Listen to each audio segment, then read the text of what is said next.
खरंच नोट मोजलं जातं. आम्ही येणार ना, आम्ही बघणार, तो बघणार, पण तो विषय तर तुम्हाला चौकशी लागणार. तुम्ही काम कसं आहे ते तुम्ही काम करायचं पहिलं आणि काम झाल्यानंतर जेव्हा त्यांचे मटेरियल टेस्टचा रिपोर्ट तर असणार ना, गव्हर्नमेंटचं काम करा रिपोर्ट तर असणार ते, पण ते कोणत्या आमच्या याच्यात तर त्यांनी लावलेले नाहीत. त्यांचे पुढे ठेवले ते त्यांना माहिती, तर ते आता बनवतील त्यांच्यावर आल्यावर लोड, पुढचा प्रश्न आहे. पण बाकी केलंय ते आता बघा. तर जुना काय ते कुठून पण होतं स्वतःला वाचवण्याचा, त्यांच्याकडे तेवढे रस्ते असतात. नाही आता तर तुमच्याकडेच नाही याच्यावर जो त्याच्यात तो रिपोर्टच नाही, मटेरियल टेस्टचा रिपोर्ट कुठे याच्यामध्ये आलेलंच नाही. इस्टिमेट आम्ही मागली होती सगळी, 2-3च इस्टिमेट दिली नाही. त्याच्यामध्ये काहीतरी फॉल्ट असणार ती दिली आम्ही, दिलेत ते त्यांनी असे त्यांच्या हिशोब दिले ते व्यवस्थित ते दिलं आम्हाला. त्याच्यातच चुक्या जे दिली नाही त्याच्यात किती चुक्या असतील. हे सगळे कागद आम्ही दिलेले नाही, त्यांनी दिलेले. त्यांच्याकडून एक माहिती अधिकारीने आता पण त्यांच्याकडे पडलेला आहे की तुमचे ते नमुना नंबर आहेत 14, 15, 16 ज्याच्यामध्ये कामं केली त्याची नोंद होते, त्याची आम्हाला एक प्रत द्या. त्यांनी दिली नाही आम्हाला का, तर ती रजिस्टरच नव्हती ग्रामपंचायत. मग जर त्यांनी एक कामाचे दिलेत, आमगाव नल योजना दुरुस्ती, आमगाव नल योजना दुरुस्ती ह्याच नावाने 3 बिलं काढली, पण ती नक्की कधीची काढली, त्याला काही नावं असतील ना, आमगाव गवारीपाडा, सामरेपाडा, पाटीलपाडा, काय ते नाव पाहिजे. नुसती आमगाव गवारीपाडा नल योजना दुरुस्ती 3 बिलं जर निघतात, तुमच्याकडे नोंद नाही तर एकच कामाचे डबल मग पैसे निघतील. कसे काय समजते? पण चौकशी मेंटेन करता येईल. रजिस्टर नाहीत, आम्ही माहिती RTI टाकलाय, त्यांनी दिला नाही आम्हाला. न देण्याचं कारण रजिस्टरच नाही. मुदत आहे ना तुमच्या RTI ला, मुदत आहे ना, मग दिला देण्यात का आला नाही तर बरोबर आहे. तर एक पण RTI आम्हाला 30 दिवसाच्या आत दिला नाही. सन्मानजनक एक पण उत्तर त्यांच्याकडनं आलं का? देतो माझ्याकडे RTI माहिती 30 दिवसात दिली नाही, एकही रेडी नव्हती, अशी बनवण्यात आली. जी तुम्ही सांगा ना जावक चुकले त्या कारण हे नंतर बनवण्यात आले. एकही RTI आम्हाला 30 दिवसात भेटला नाही. गडबडीत झाले. आता पण वेळ देणार ना. जेवढा दिवस उशीर होतो ना एवढा तर दंड त्यांना वैयक्तिक लागतोच. अहो तर दंड जाऊ दे, दंडाचा आम्हाला पण काय आहे ना, दंड लागतोच. दंडाचा काय, फक्त माझी विनंती एवढीच आहे की तुम्ही स्वतः तिथं थांबा आणि स्वतः ते मोजमाप होईल प्रत्येक कामाचं. आम्ही इथे बसू, आमचा एक माणूस त्यांच्या जोडीला आहे. कसं होतं तर चौकशी करायची म्हणजे एवढ्या कामाची थोडा वेळ लागतो. माझी विनंती, आम्ही जी 2-3 दाखवली ना तेवढी तुम्हाला पुरेशी नाही आहेत का?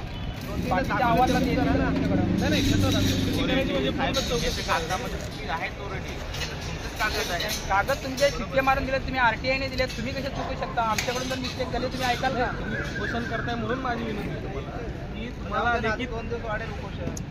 कुठल्या दिवशी तुम्ही आमची कमिटी देते हे सुद्धा तुम्हाला. हे उपोषण करायचं कारण पण तुम्ही सर, तुम्ही 3 महिना तुम्ही जेव्हा अहवाल काढला ना त्याच्यानंतर 3 महिन्यानंतर आम्ही बसलो इथे. 18/12/2024 तुम्ही अहवाल तर तुमचा काढला कागद. आज आम्ही बसलो 5/3/2025 तुमच्याकडे. त्याच्यानंतर आम्ही विनंती केल्या, तुम्ही एकदा आम्हाला सांगितलं का बाबांना थांबा रे काय चौकशी व्हायची, बोलले का? एकदा नाही बोलले ना. आज आले तुम्ही आम्ही बसल्यावर, कसा का तुमच्यावर आम्ही विश्वास ठेवू? तुमच्या अधिकाऱ्यांनी कोणीतरी आमच्याशी कॉन्टॅक्ट केला का तर तुम्ही बसायच्या अगोदर जर आम्हाला वेळ द्या. नाही दिला मग आम्ही आता उठणार नाही. तुम्हाला सांगतो काही गोष्टी 2-3 दिवसात म्हणण्यासारख्या आहेत. तुम्ही करू शकता. 5 दिवस का 2 दिवस वेळ द्या. ते मग आम्हाला उपोषण आहे म्हणून माझी विनंती करतोय. 8 दिवस आम्ही टायमिंग होता का थांबा 2 दिवस लेट करा आणि पहिले चौकशी लावतो तेव्हा तर 8 दिवस अगोदर त्यांनी बोलायला पाहिजे. राजकीय माणसाचा गावकऱ्यांचा विश्वास राहिला नाही. मागच्या आंदोलनात फसवलंय असं त्यांचं स्पष्ट म्हणणं आहे. आपल्याला फसवलंय स्पष्ट म्हणणं आहे. आता माघार नाही. आता तुम्ही समोर आम्हाला कारवाई करा तर आम्ही इथून म्हणजे घेतो ना. जर आमचे कागद खोटे आहेत आम्हाला दाखवा, आम्ही लगेच बालदी विराट घेऊन घालतो, आम्ही निघून जातो. तुम्ही म्हणले होते आम्ही एवढा बदल करायचं कारण नाही. आम्ही काय अडाणी नाहीत, आम्ही पण सुशिक्षित, आम्ही पण ग्रॅज्युएट झालेले माणसं आहेत, आम्ही पण त्याच्या क्षेत्रातून गेलेले. आम्हाला तेवढं माहिती आहे कागद बरोबर आहे. आम्ही का नुसतेच बसलो नाहीत.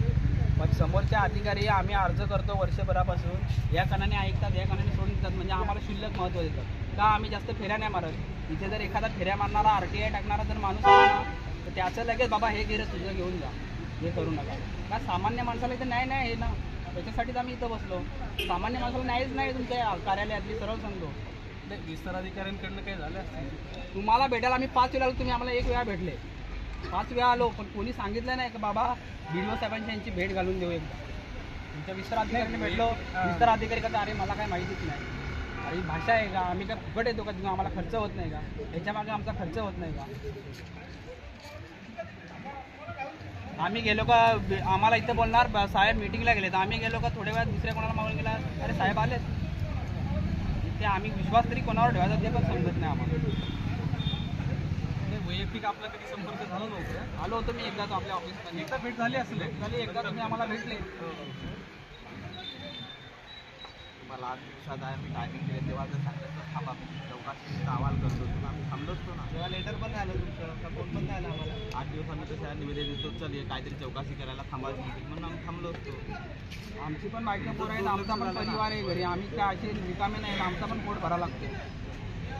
तुम्ही एखाद्या सामान्य माणसावर लगेच सहज काही करा ना, तुमच्यावर आला तुमच्या अधिकारात तुम्ही आम्ही चौकशी करतो, हे करतो, ते करतो, ही कारणं कधीपासून चालतात. आम्ही प्रथम परत काळ अर्ज केला आज बसलो असं पण नाही. उद्याच आमची पूर्ण टीमच पाठवतो, तुम्ही स्वतः तिथं ग्रामपंचायतला उपस्थित राहा. चौकशी उद्यापासूनच सुरू होईल. त्याला काय आता आज 17 दिवस संपलेला आहे, म्हणजे सकाळी टीम तुमच्या ग्रामपंचायत आम्ही पाठवा, आमचे बसतील, मी म्हणतो त्याच्या जोडीला दाखवतो त्यांना. नाही तुम्ही सगळेच थांबा ना, म्हणजे ते नाही नाही इथून आम्ही नाही नाही, माझी विनंती एवढीच आहे की आपलं उपोषण चालू आहे, 4 जण इथे थांबतील. उपोषण चालू आहे म्हणूनच मी विनंती करतो तुम्हाला की आपण सर्वजण तिथं थांबा. तुम्ही कारवाई द्या, कारवाई करा तर उपोषण मागे होईल. तुम्ही पहिलं दखल घेतली असती तर मग तुम्ही जे सांगताय ना तुम्हाला आमची काळजी आहे, मग तुम्ही पहिलं दखल घेतली असती तर आम्हाला इथे तुम्ही बसून नसतं तक्रारीवर दिलं ना कारवाई तुम्ही. करता तुमच्या इथून, तुम्ही आम्ही कागदपत्री कारवाई नाही करू शकत, आम्ही इथून हटणार नाही, आम्हाला पण न्याय पाहिजे. फोन त्यांचंच कागद एखादा कोणाला काय बोलला तर त्याची तोंडी तक्रारी करून तुम्ही त्याच्यावर FIR फाडता.